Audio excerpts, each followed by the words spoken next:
Hi, ഞാൻ അബ്ദുൽ ജബ്ബാർ ചിറ്റാരിപ്പറമ്പ്. എൻ്റെ വീട്ടിനാവശ്യമായ marble, sanitary, tile, plumbing, electrical ഐറ്റംസുകളെല്ലാം ഞാൻ പർച്ചേസ് ചെയ്തിരുന്നത് കാട്ടുമാടം സെൻട്രൽ പേരാവൂർന്നായിരുന്നു.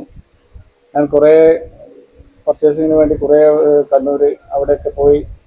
അതിൽ നിന്ന് കുറച്ചുകൂടി ബെറ്ററായിട്ട് എനിക്ക് കിട്ടിയത് പ്രൈസ് ആയാലും കളക്ഷൻ ആയാലും എല്ലാം ഇവിടെ പേരാവൂർ സെൻട്രയിൽ നിന്നായിരുന്നു. കുറേയേറെ കളക്ഷനുകൾ കണ്ണൂർ ജില്ലയിൽ എനിക്ക് തോന്നുന്നത് നല്ലൊരു കളക്ഷനുള്ളൊരു സ്ഥലമാണ് പേരാവൂർ സെൻട്ര. അത് എല്ലാ സാനിറ്ററിയിലായാലും ടൈൽസിലായാലും പിന്നെ പ്ലംബിംഗ് ആയാലും നല്ല പ്രൈസിന് എനിക്ക് സാധനങ്ങൾ തന്നിട്ടുണ്ടായിരുന്നു. അവിടെ എനിക്ക് നല്ല ഫ്രണ്ട്ലി ആയിട്ടുള്ള സ്റ്റാഫുകൾ കാണാൻ പറ്റിയിട്ടുണ്ടായിരുന്നു. അവർ കുറേയേറെ എന്നെ ഹെൽപ്പ് ചെയ്തിട്ടുണ്ടായിരുന്നു. പർച്ചേസിങ്ങിന് കുറേ ബുദ്ധിമുട്ടിയിരുന്നു, പക്ഷേ എങ്കിൽ അവരുടെ ഒരു സപ്പോർട്ട് എനിക്ക് നല്ലോണം നല്ല ക്വാളിറ്റിയുള്ള സാധനങ്ങൾ എടുക്കാനൊക്കെ സഹായിച്ചിരുന്നു. Thank you Kattumadam സെൻട്ര.